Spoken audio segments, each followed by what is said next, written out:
Boop! Hey guys, I am Rwby, and today we are doing a one-take review for Rwby Volume 4. What can I say about Rwby Volume 4? The volume that ended on mainly a happy note, but with foreshadowings of much darker things to come. So first I'll talk about a basic summary. So basically this volume was really about the trip to get to Haven, to Mistral, and it's sort of taken a long time to get us there, an entire volume of it, but it's also nice that we get to see the whole landscape of land. We started off in Vale, we haven't really seen much of the world, but we travelled not only to Vale, we also travelled to the Faunus, sort of like an area where Faunus was accepted and, you know, sort of like a community of its own. We travelled to Atlas, and we also went back to Patch, which is where Rwby and Yang are from. I believe it's called Patch anyway. I'm be really upset if I got that wrong. I don't think I did. And it was interesting seeing the characters separate from each other, because we're so used to seeing the four girls together, to have an entire volume where none of them have contact with any of them is strange. Now they're all going to eventually collide together in Mistral, I believe. That's what I can work out. Weiss is heading towards Winter. Blake will need to, I believe she needs to head there to cut off Adam. But I'm not sure. I think that was just a theory in the comment section.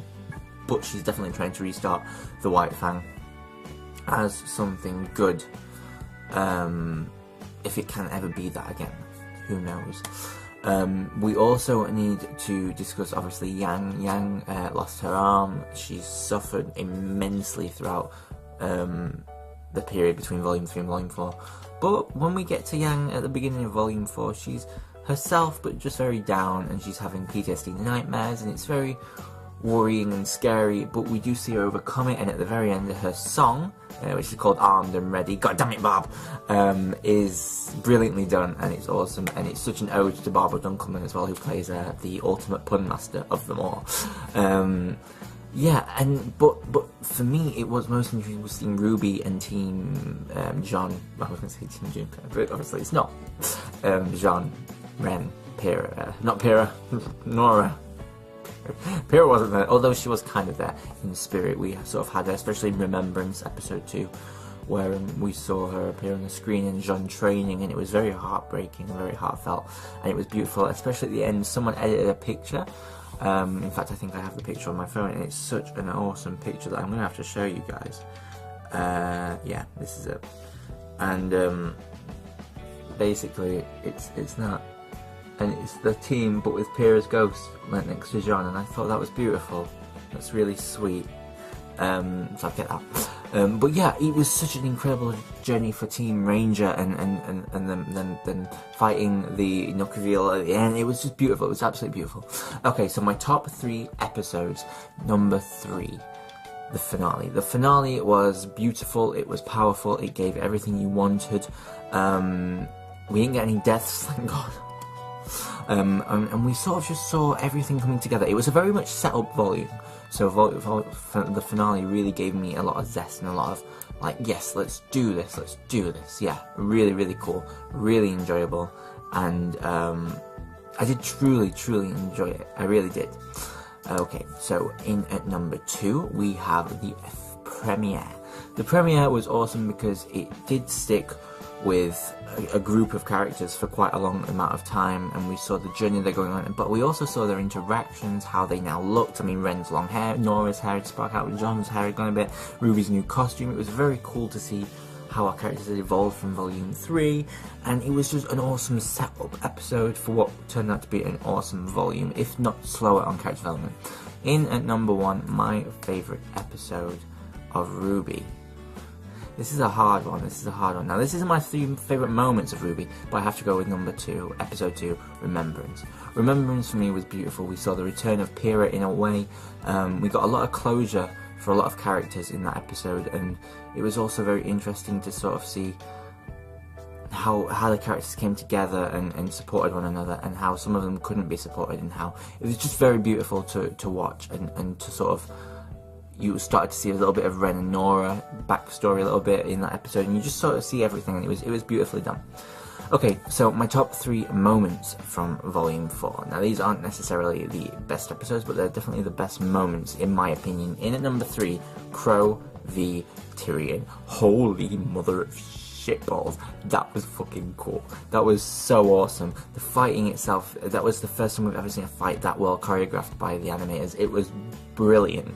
Like, seriously, I was amazed. I was sat there going, what the hell am I watching here? I didn't even feel like I was watching an animation. It felt real. It was like, wow, this is so cool.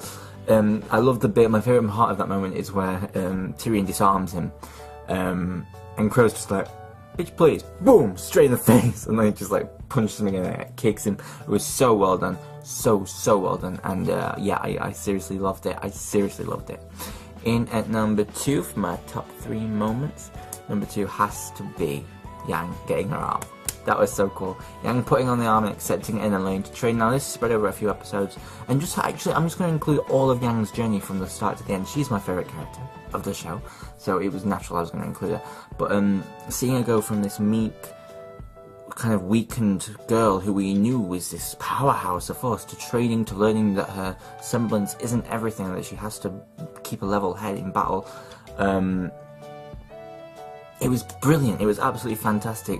And the fact that she chose to go find Rwby at the end was just glorious. It was absolutely amazing, and I'm so happy. But seriously, the part where she got around and she started training with her dad, that was epic. That was my favourite moment. One of them, anyway. And in at number 1, Boop. Oh man, when first of all, when they're under the Ren's backstory and they're under the tower and he's like, we're gonna be okay, and then the Boop starts playing, and then when they're on the starship at the end, well, the Boop starts playing and then he takes her hand and it stops, and then it starts again, and she sort of leans into him. Ren and Nora's journey has been an incredible one.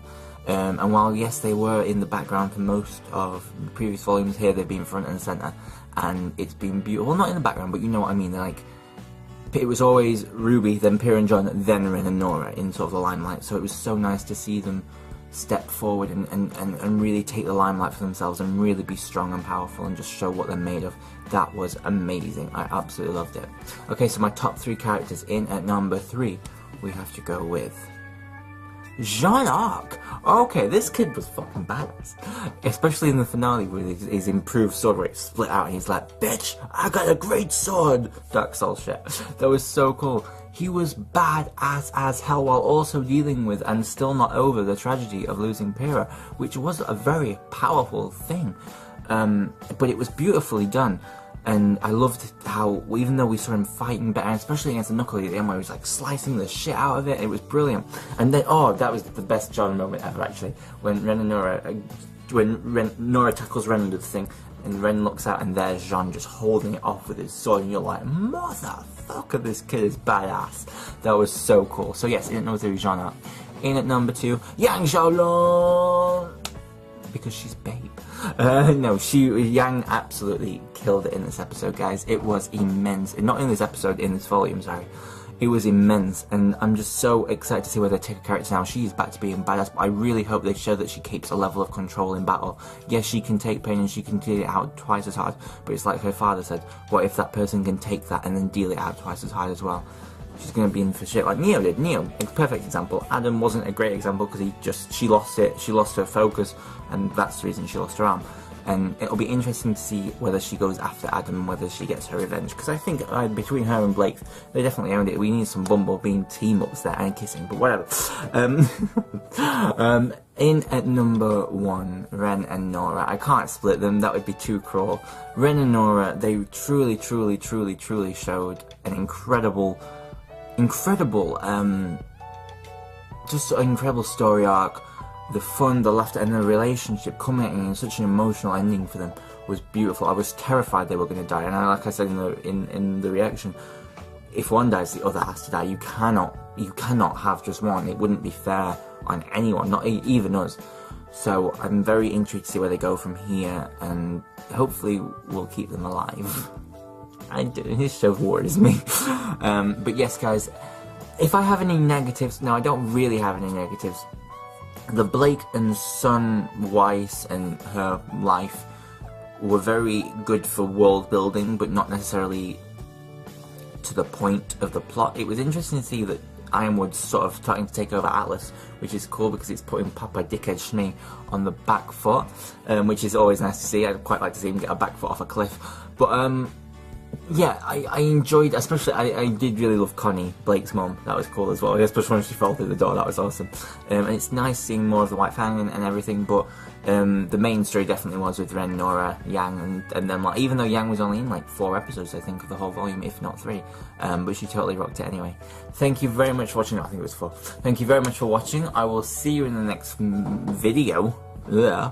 I hope you have a great day, and I do love you all. I will be back with Rwby, Chibi, and Camp in the summer. Very excited. I will be in a new house though, so yay, I'll be on my own. I hope you have a great day, guys. I do love you all, and remember, boop.